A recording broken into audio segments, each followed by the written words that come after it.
Hello everyone, hope you all are fine. आज हम class 6 science का चैप्टर 11 नेचर्स ट्रेजर का थर्ड पार्ट करेंगे। चलिए शुरू करते हैं। During their walk in the forest, Bhumi and Surya notice that there are a lot of leaves on the ground and the soil feels damp.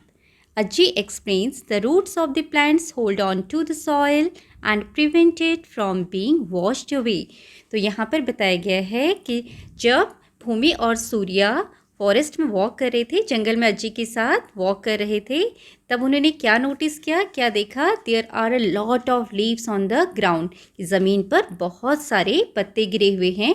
And the soil feels damp, और जो वहाँ पर मिट्टी थी वो गीली गीली फील हो रही थी. उन्होंने उस मिट्टी को टच करके देखा तो वो गीली गीली थी.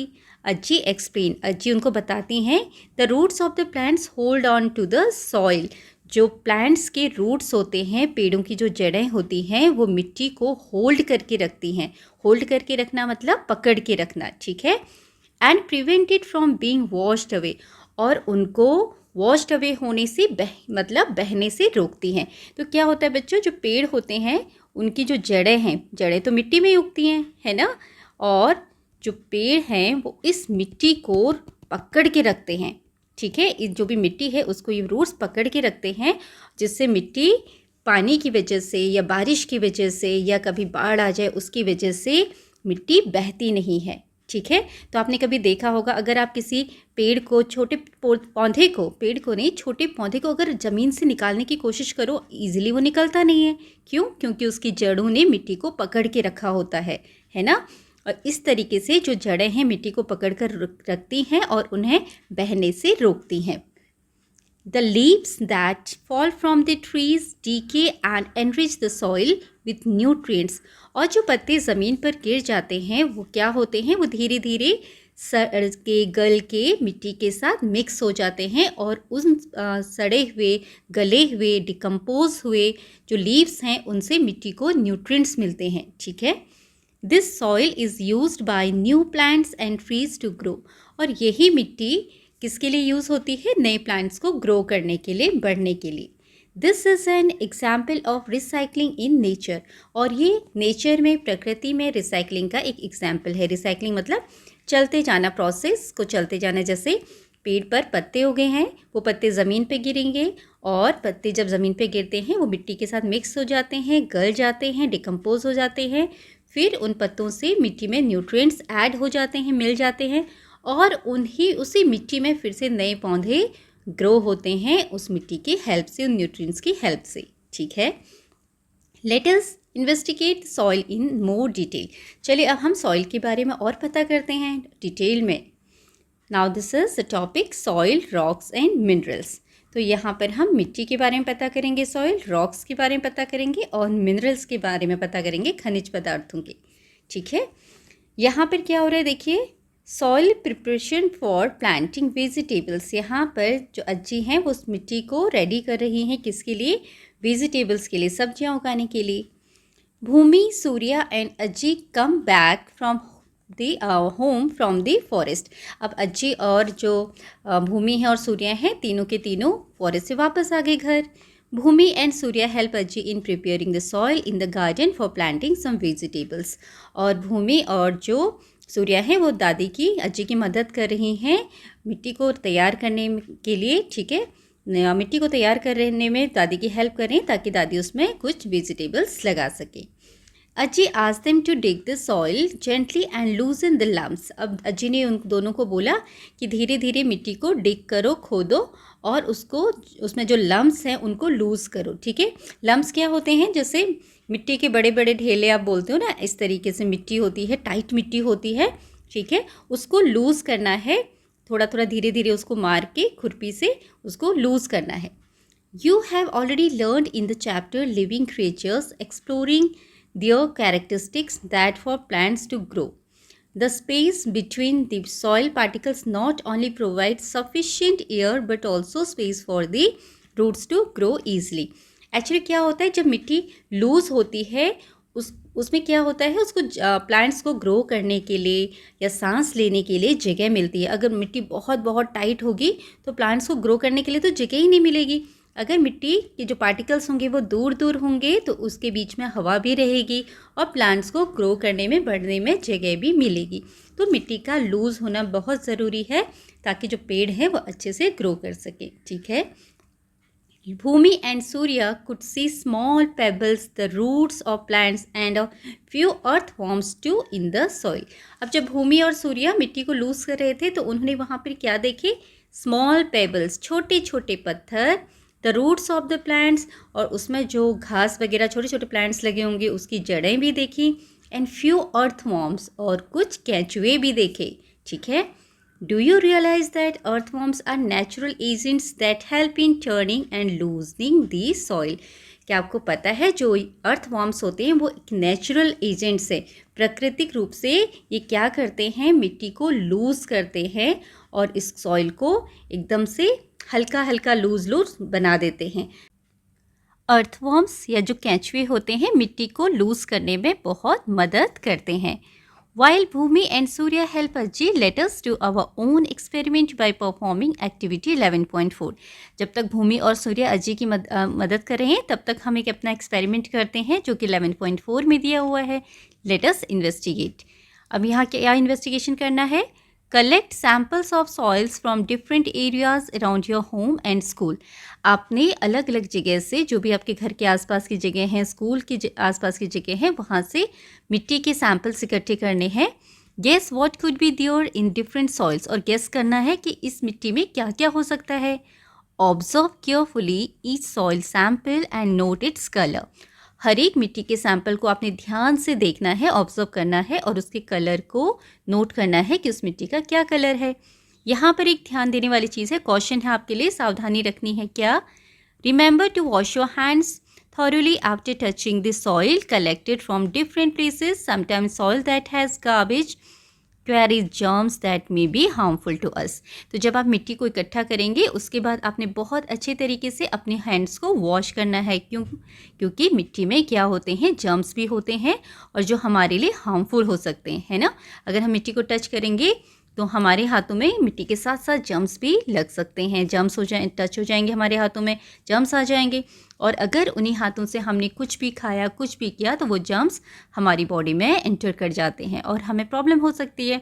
सो we have to wash our hands thoroughly. Now what you have to do, touch each soil sample and feel its texture. हर सॉइल सैंपल को आपने टच करके देखना, उसकी टेक्सचर देखना है कि वो कैसा सॉफ्ट है, दरदरा है, चिकना है। ठीक है। Then observe the soil samples with your naked eyes. उसके बाद आपने अपनी खुली आंखों से उन सैंपल्स को देखना है। You don't have to use any lens और magnifying glass. If you have a magnifying lens, look at the soil through it. पहले तो आपने खुली आंखों से उसको देखना है, मिट्टी को, और उसके बाद अगर आपके पास कोई मैग्नीफाइंग लेंस है उससे आपने मिट्टी को बड़े पास से देखना है। Record your observation in table 11.2, और आपने जो भी देखा वो 11.2 इस टेबल पर आपने नोट करना है। यहाँ क्या क्या आपने नोट करना है? Location from which soil sample was collected, आपने कहाँ से सॉइल का सैंपल लिया। Guess and what I guessed about it, मैंने क्या गेस किया था। Observation of soil with naked eyes including its colour and texture. खुली आंखों से जब आपने उसको मिट्टी को देखा तो उसका कलर कैसा था, टेक्सचर कैसा था। Observation of soil with magnifying lens, और मैग्नीफाइंग लेंस से देखने पर वो आपको कैसा लगा। ठीक है, कैसा दिखाई दिया। फिर आपने क्या फाइंड आउट करना है, is there any difference between your guess and what you can actually observe when you look closely. आपको कोई उसमें अंतर मिला जब आपने उसको खुली आंखों से देखा था, गेस पहले जो गेस किया था, ठीक है, and what you actually observe when you look closely, जो आपने गेस किया था उसमें और जब आपने उसको ध्यान से पास से देखा था, उन दोनों चीज़ों में कोई डिफरेंस लगा आपको। Do you see any differences in the soil samples taken from different places. क्या आपको उन सैंपल्स में, जो मिट्टी के जो सैंपल्स आपने लिए अलग अलग प्लेसेस से, उनमें कोई डिफरेंस लगा। Do you see differences in what you are able to observe with your naked eyes and what you can observe with a magnifying lens? और आपने जब अपनी खुली आंखों से उनको देखा, मिट्टी को देखा, और जब लेंस से उनको देखा, क्या इन दोनों में आपको कोई अंतर महसूस हुआ? तो ये सारे रिकॉर्ड्स आपने बताने हैं। तो यहाँ पर एग्जाम्पल के लिए हमने 3 जगहों के सॉइल के बारे में लिखा है, garden, playground, river bank. Garden की मिट्टी कैसे होती है, हम क्या गेस कर सकते हैं उसके बारे में? वो लोमी सॉइल होगी, न्यूट्रिशियस होगी प्लांट्स के लिए। अब जब हमने उनको अपनी आँखों से ऑब्जर्व किया तो वो कैसी थी? ब्राउन थी, मॉइस्ट, थोड़ी गीली थी, सॉफ्ट थी, और टाइनी ट्विक्स प्रेजेंट, छोटी छोटी जो लकड़ी के ट्विक्स, लकड़ी होती है, पेड़ों की जो डालियाँ होती हैं छोटी छोटी, वो उसमें प्रेजेंट थे। ठीक है, फाइन। अब जब हमने इसको मैग्नीफाइंग ग्लास से देखा तो कैसी दिखी? फाइन सॉइल पार्टिकल्स, इसमें बहुत छोटे छोटे सॉइल के पार्टिकल्स दिखे, और इसके साथ कुछ ऑर्गेनिक मैटर भी दिखा, जो हम खाद वगैरह डालते हैं ना उसमें, दैट इज़ ऑर्गेनिक मैटर। ठीक है, और जो कि ऑर्गेनिक मैटर क्या होता है, जैसे कि पत्ते, लकड़ी जो डिकम्पोज हो जाती है उसके साथ मिल जाती है मिट्टी में, that is also organic matter. तो वो भी उसमें विजिबल हुई मैग्नीफाइंग ग्लास से देखने पर। फिर है प्लेग्राउंड। प्लेग्राउंड में कैसी मिट्टी होती है? बहुत लूज़ होती है और सैंडी, थोड़ी सी रेतीली होती है। आपने देखा है ना, जब अगर प्लेग्राउंड में अगर हवा चल रही हो, बहुत तेज़ हवा आए, आंधी आए, तो प्लेग्राउंड की मिट्टी उड़ने लगती है। इट मीन्स वो बहुत लूज़ होती है और सैंडी होती है। और ऑब्जर्वेशन से हमें क्या पता चला जब हमने उसे अपनी आंखों से देखा? वो लाइट ब्राउन कलर की थी, ग्रेनी थी, थोड़ी दानेदार और ड्राई थी, सूखी थी। और जब हमने अपनी मैग्नीफाइंग ग्लास से उसको देखा तो हमने क्या पाया? वो बहुत ही फाइन पार्टिकल्स थे, उसमें बहुत छोटे छोटे कण थे, और इसमें कोई ऑर्गेनिक मैटर नहीं था। फिर रिवर बैंक, नदी के किनारे वाली मिट्टी के बारे में हम क्या गेस कर सकते हैं? कि वो एक क्ले, सैंड और ग्रेवल का मिक्सचर होगा। ठीक है, ग्रेवल मतलब जो बजरी होती है, ठीक है, छोटी छोटी बजरी होती है एकदम बारीक सी, उसको हम ग्रेवल बोलते हैं। और जब हमने उसे आँखों से देखा तो क्या पाया? वो ब्राउन थी, वेट थी, गीली थी और ग्रीटी थी। ठीक है, किरकिरी सी होती है, तो उसको हम क्या बोलते हैं? ग्रीटी। तो नदी के किनारे है तो वो कैसी होगी? गीली भी होगी, वेट भी होगी। और मैग्नीफाइंग ग्लास से देखने पर क्या पता चला? कि वो बहुत ही टाइनी सैंड पार्टिकल्स उसमें है, रेत के बहुत छोटे छोटे कण हैं, विथ लिटिल क्ले, और थोड़ी सी उसमें क्ले भी है, मिट्टी भी है क्ले वाली। ठीक है, चलिए आगे बढ़ते हैं। There are many things in the soil such as sand, insects and worms. मिट्टी में बहुत सारी चीज़ें होती हैं। Many things मतलब बहुत सारी चीज़ें होती हैं, जैसे सैंड, रेत, इंसेक्ट्स, कीड़े, ठीक है, और जो कीड़े ज़मीन के ऊपर हैं, ठीक है, जो उड़ते हैं इधर उधर और चलते हैं। वॉर्म्स जो ज़मीन के अंदर भी रहते हैं, जैसे कि अर्थ worms. There may be many small organisms that we cannot see with our naked eyes. और उसमें बहुत छोटे छोटे भी और भी ऑर्गेनिजम्स होते हैं, जिनको माइक्रो ऑर्गेनिजम्स बोलते हैं, जिनको हम अपनी खुली आंखों से नहीं देख सकते। Plants and animals also become part of the soil as they decompose and decay. जो प्लांट्स होते हैं और एनिमल्स होते हैं वो भी इस मिट्टी का हिस्सा बन जाते हैं जब वो डिकम्पोज या डीके हो जाते हैं।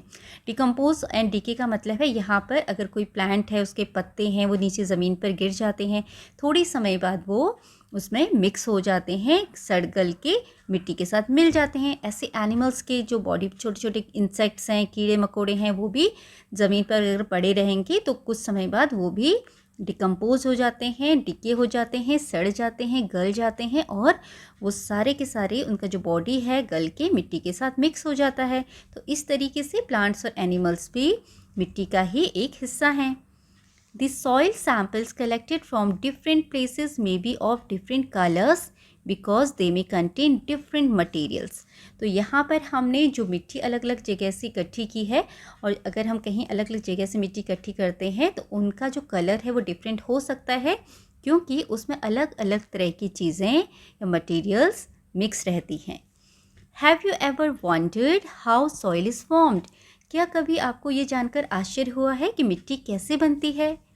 Soil is formed by the disintegration, meaning breaking apart of rocks by actions of sun, water and living organism over a long time, thousands of years. तो बच्चों यहाँ पर बताया गया है कि मिट्टी कैसे बनती है। मिट्टी जो है वो बनती है किसके ब्रेकडाउन होने से? रॉक्स के, बड़े बड़े जो चट्टान होते हैं, पत्थर होते हैं बड़े बड़े, उनके टूटने से जो है मिट्टी बनती है। ब्रेकिंग अपार्ट मतलब उनके टूटने से।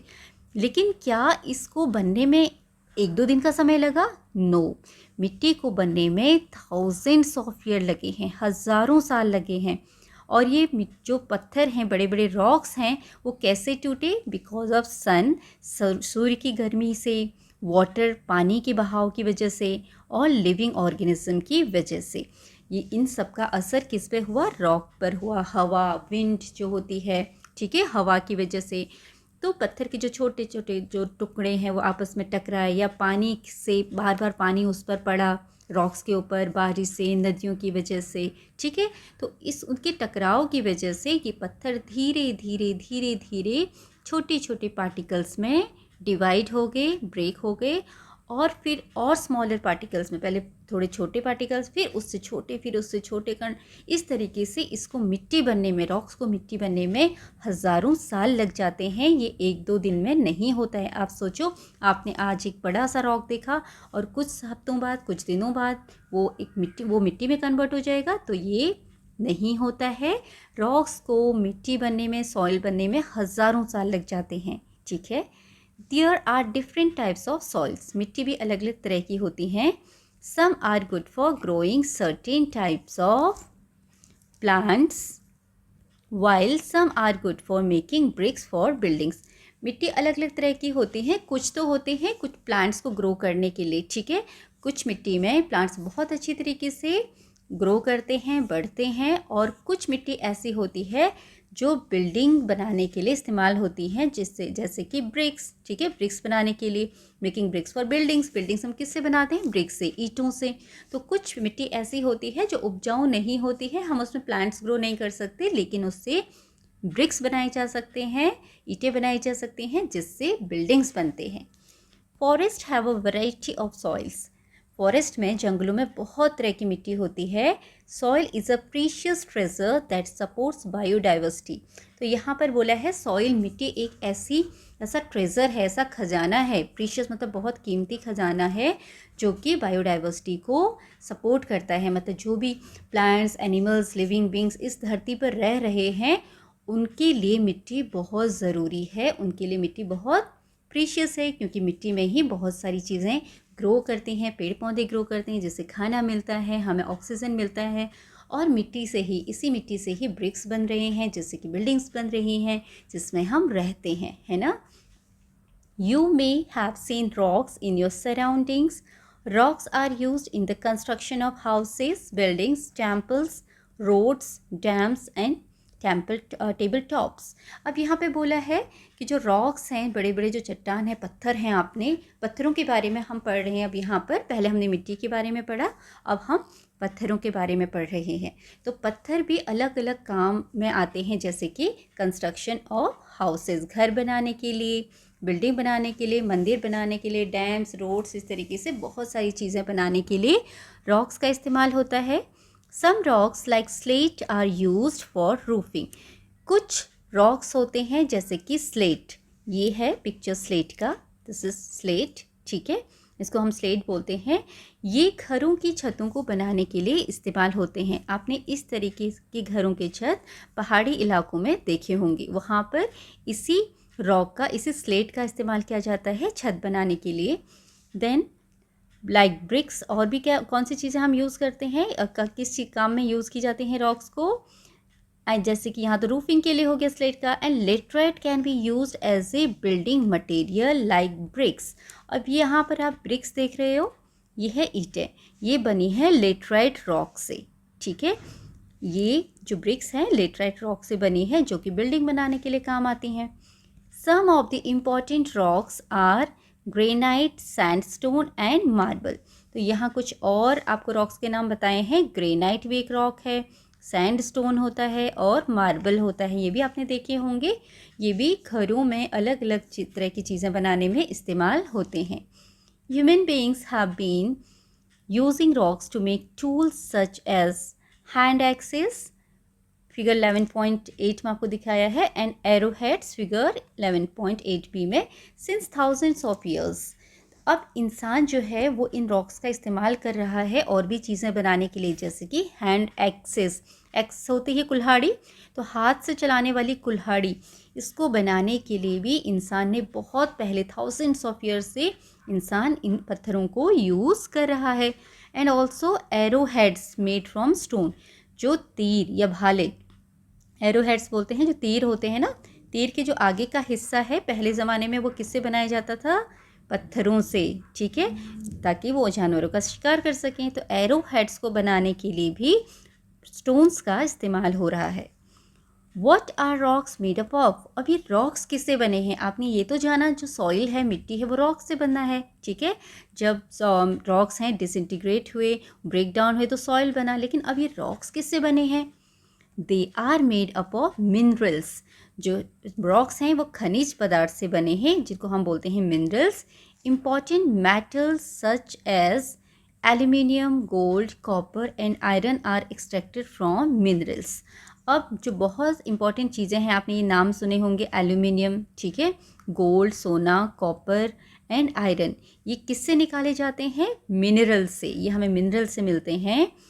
Minerals are used in the manufacturing of airplanes, cars, jewelry, cosmetics and electrical and electronic equipments। और जो मिनरल्स हैं, बहुत अलग अलग तरह के मिनरल्स हमें प्रकृति से मिलते हैं।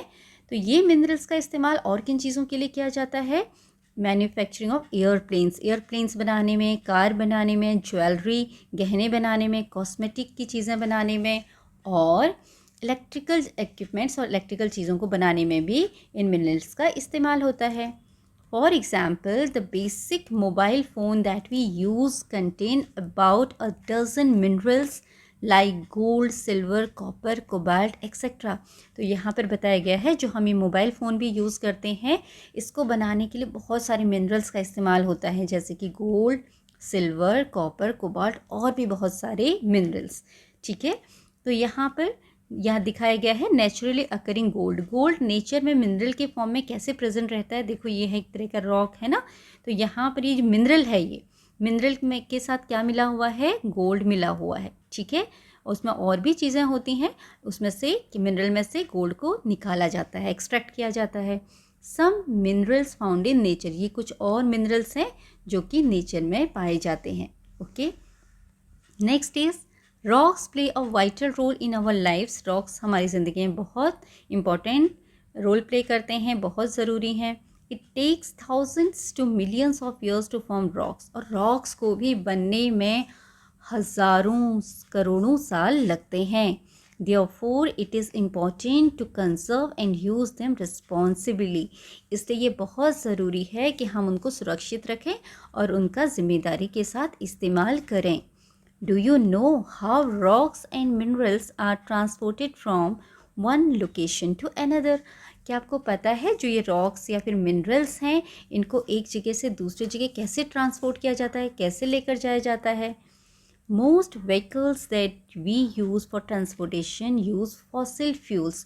बहुत सारी गाड़ियाँ, व्हीकल्स जो हम इस्तेमाल करते हैं चीज़ों के ट्रांसपोर्टेशन के लिए, वो क्या यूज़ करते हैं? उनको चलाने के लिए हमें क्या चाहिए? Fossil fuels. Let us explore more about fossil fuels. अब हम फॉसिल फ्यूल्स के बारे में पढ़ेंगे और जानेंगे। तो फॉसिल फ्यूल्स होते हैं जीवाश्म ईंधन, इनको हम हिंदी में बोलते हैं जीवाश्म ईंधन। इसके बारे में हम पढ़ेंगे अभी। यहाँ पर जो पिक्चर में दिखाया है, आपको क्या दिखाया है? एक पेट्रोल पंप, फ्यूल स्टेशन है या डीजल, जहाँ से आप पेट्रोल, डीजल और सीएनजी भरते हो अपनी गाड़ियों में, इज़न्ट इट। अब यहाँ पर ये दोनों बच्चे बात करते हैं। बच्ची बोलती है, Surya, why do different types of vehicles go to different filling stations? कि अलग अलग तरह की जो गाड़ियाँ हैं वो अलग अलग फिलिंग स्टेशंस में क्यों जाते हैं, ठीक है। क्योंकि कुछ गाड़ियों को आपने देखा होगा कहीं पे पेट्रोल डीजल मिलता है लेकिन सीएनजी नहीं मिलता, इज़न्ट इट। सीएनजी स्टेशन अलग होते हैं। तो यहाँ पर सूर्या बोलता है, the reason is that they use different types of fuels, for example petrol and diesel. तो सूर्या यहाँ पर बताता है कि अलग अलग गाड़ियों को चलाने के लिए अलग अलग तरह के फ्यूल की ज़रूरत होती है। किसी को पेट्रोल की ज़रूरत होती है, किसी को डीजल की, ऐसे ही किसी को सीएनजी की, ठीक है। तो यहाँ पर आगे बताया है, let us explore more about it by performing activity 11.5। अब हमें एक एक्टिविटी करनी है यहाँ पर। Let us conduct a survey.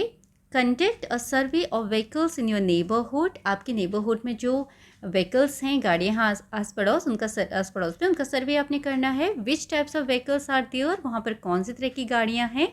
What type of fuels do they use, वो कौन से तरह के फ्यूल्स यूज़ करते हैं वो आपने लिखना है। Record the information that you collect in table 11.13। तो यहाँ पर देखो 11.13 टेबल दिया है। Here you have to write the name of type of vehicle. यहाँ गाड़ी का नाम लिखना है, क्या है, कौन सी गाड़ी है, और यहाँ टाइप ऑफ फ्यूल यूज्ड, उसमें कौन सा फ्यूल इस्तेमाल किया जाता है। तो यहाँ पर हम इस टेबल को फिल करेंगे। तो यहाँ पर हमने एक टेबल बनाई है जिसमें हमने व्हीकल्स के नाम लिखे हैं, जैसे कार, और ये किससे चलते हैं, पेट्रोल या फिर सीएनजी से चलने वाले हमारे पास कारें होती हैं। देन इलेक्ट्रिसिटी भी यूज़ होती है कई कार्स में। देन बस किससे चलती है, डीजल से। मोटरसाइकिल, पेट्रोल की ज़रूरत होती है मोटरसाइकिल को। और स्कूटी है जो इलेक्ट्रिसिटी से चलती है। तो ये हमने अपने नेबरहुड की कुछ व्हीकल्स के नाम लिखे हैं और वो किससे चलते हैं ये पता किया है। तो ऐसे ही एक लिस्ट आप भी बनाएंगे। आगे है, What are the most common types of fuels used? ज़्यादातर कौन से फ्यूल इस्तेमाल किए जाते हैं। Petrol and diesel are the two most widely used fuels for vehicles. गाड़ियों में ज़्यादातर पेट्रोल और डीजल इस्तेमाल किया जाता है। Petrol, diesel and kerosene are obtained from petroleum.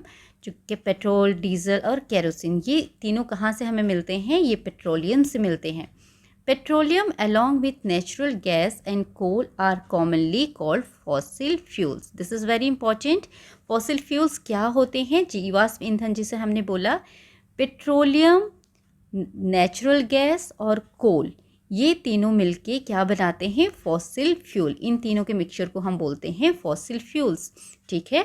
They are formed essentially from the remains of microorganisms and plants that got buried deep inside the earth and were converted to petroleum, natural gas and coal. तो यहाँ पर क्या बताया गया है कि जो fossil fuels है वो कैसे बनते हैं। ये जो dead remains of micro organisms होते हैं, जो एनिमल्स डेड हो जाते हैं, ठीक है, प्लांट्स डेड हो जाते हैं, जो धरती पर गिर जाते हैं, फिर वो मिट्टी के साथ मिल जाते हैं। ठीक है, आपको बताया था कि जब माइक्रो ऑर्गेनिजम्स होते हैं, छोटे छोटे कीड़े मकोड़े और प्लांट्स के पार्ट्स होते हैं, वो जब डेड हो जाते हैं वो मिट्टी के साथ मिल जाते हैं, उसमें बरी हो जाते हैं, ज़मीन धरती के नीचे मिट्टी के अंदर वो बरीड हो जाते हैं। ठीक है, ढक जाते हैं, उसके अंदर दब जाते हैं। तब वो किस में कन्वर्ट हो जाते हैं, किस में कन्वर्ट होते हैं, वो बदलते हैं पेट्रोलियम में, नेचुरल गैस में एंड कोल में। और ऐसा ही नहीं कि आज दब के टूट के गिर गए, कीड़े मकोड़े मर गए और मिट्टी के नीचे दब गए तो वो कल पेट्रोलियम में या फिर कोल में या गैस में, नेचुरल गैस में कन्वर्ट हो जाएंगे। No, it takes millions of years for these fossils to form. इन फ्यूल्स को बनने में क्या लगता है, मिलियंस ऑफ ईयर्स लगते हैं। इस फॉसिल फ्यूल को बनने में करोड़ों साल लगते हैं। मतलब अगर आज कोई प्लांट्स पार्ट्स हैं या माइक्रो ऑर्गेनिजम्स हैं, वो बरीड हो जाते हैं डीप इनसाइड द अर्थ, उनको फॉसिल फ्यूल में कन्वर्ट होने में करोड़ों साल लग जाएंगे। Natural gas is used for cooking and generating electricity. और जो नेचुरल गैस होती है उसका इस्तेमाल हम कुकिंग के लिए करते हैं, खाना बनाने के लिए और इलेक्ट्रिसिटी पैदा करने के लिए, जनरेट करने के लिए। Nowadays it is also used in the form of compressed natural gas। और नेचुरल गैस को आजकल कंप्रेस्ड नेचुरल गैस के फॉर्म में भी यूज़ किया जाता है, सीएनजी जिसको हम बोलते हैं शॉर्ट में। सीएनजी से कार्स भी चलती हैं आजकल। ठीक है, as a fuel for vehicles. ठीक है, गाड़ियों को चलाने के लिए सीएनजी बनाया जाता है इससे। It is a cleaner fuel than petrol और डीजल। जो सीएनजी है वो पेट्रोल और डीजल से ज़्यादा क्लीन है। Coal is mainly used for the production of electricity. और जो कोल है, कोयला है, उससे क्या प्रोड्यूस किया जाता है, इलेक्ट्रिसिटी, बिजली जनरेट की जाती है। It is found in several parts of India. Coal जो है इंडिया के बहुत सारे हिस्सों में पाया जाता है। Find out the major coal producing states and mark them in a map of India. आपको जो कोल प्रोड्यूसिंग स्टेट्स हैं इंडिया के, उनको फाइंड आउट करना है और मैप में दिखाना है कि कहाँ कहाँ पर कोल पाया जाता है। Earlier coal wood and cow dungs were used as fuels for cooking. पहले के समय में जो कोल था, कोयला, वुड लकड़ी और डंग केक्स मतलब जो काउ डंग केक्स होते हैं उनको यूज़ किया जाता था as a fuel for cooking. खाना बनाने के लिए ईंधन के रूप में उनको प्रयोग किया जाता था। Nowadays less polluting natural gas and liquefied petroleum guys have gradually replace these domestic fuels. अब धीरे धीरे क्या हुआ, उनकी जगह हम लिक्विफाइड पेट्रोलियम गैस और नेचुरल गैस को यूज़ करने लगे हैं, जिसमें से कम धुआं निकलता है, जो कि कम पॉल्यूशन फैलाते हैं। ठीक है, पहले जो ये कोल थे, वुड था, काउ डंग केक्स थे, इनको जलाने से बहुत धुआं होता था, पॉल्यूशन होता था। लेकिन जब हमने LPG और लिक्विफाइड पेट्रोलियम गैस और नेचुरल गैस यूज़ करने लगे हैं, ये कम पॉल्यूटिंग है और ये अच्छे से काम करते हैं इनकी जगह। ठीक है, as a fuel. Now here some pictures of coal, petrol and natural gas is given. ठीक है, यहाँ पर ये कोयला है, ये पेट्रोल है और इसके अंदर नेचुरल गैस है। Now it's written fossil fuels are found in limited quantities. जो फॉसिल फ्यूल्स है उनकी क्वांटिटी बहुत कम है, लिमिटेड है, क्योंकि फॉसिल फ्यूल्स तो बनने में करोड़ों साल लगते हैं। Hence, we will soon run out of fossil fuels if we continue to use them in the manner that we currently do. तो यहाँ समझाया गया है कि अगर जिस तरीके से हम अभी इन फॉसिल फ्यूल्स का यूज़ कर रहे हैं, ध्यान से यूज़ नहीं करते हैं, बहुत ज़्यादा फ्यूल्स यूज़ कर रहे हैं, ज़रूरत से ज़्यादा इनका इस्तेमाल कर रहे हैं, अगर हम ऐसा ही करते रहेंगे तो फ्यूचर में ये जो फॉसिल फ्यूल्स हैं ये ख़त्म हो जाएंगे। ठीक है, To avoid such a situation, we need to explore alternate sources of energy. इस सिचुएशन को अवॉइड करने के लिए, इस सिचुएशन से बचने के लिए कि फ्यूल की कमी ना हो, हमें सोर्स ऑफ एनर्जी और जो अल्टरनेट सोर्स ऑफ एनर्जी हैं जिनको कि हम एनर्जी के रूप में यूज़ कर सकते हैं, ऐसे सोर्सेज को ढूंढना पड़ेगा। When fossil fuels are burned, smoke and carbon dioxide gas are produced which pollutes the air. जब फॉसिल फ्यूल्स जलते हैं उनसे क्या निकलता है, स्मोक, धुआं निकलता है एंड कार्बन डाइऑक्साइड गैस निकलते हैं और जो कि हवा को पॉल्यूट करते हैं, प्रदूषित करते हैं। Over dependence on fossil fuels for transportation and as domestic fuels has resulted in large scale air pollution. हम लोग इनके ऊपर बहुत ज़्यादा ओवर डिपेंडेंट हो गए हैं, फॉसिल फ्यूल्स के ऊपर, पेट्रोल, ठीक है, डीजल और डोमेस्टिक फ्यूल्स जो भी हैं डोमेस्टिक यूज़ के लिए, इन चीज़ों के ऊपर बहुत ज़्यादा क्या हो गए हैं, हम लोग डिपेंडेंट हो गए हैं। ट्रांसपोर्टेशन के लिए भी हम पेट्रोल का यूज़ करते हैं, गाड़ियों का यूज़ करते हैं जो कि पेट्रोल डीजल जिनमें लगता है। ऐसे ही डोमेस्टिक यूज़ के लिए भी हम फॉसिल फ्यूल को यूज़ कर रहे हैं, तो इसकी वजह से बहुत ज़्यादा पॉल्यूशन हो गया है।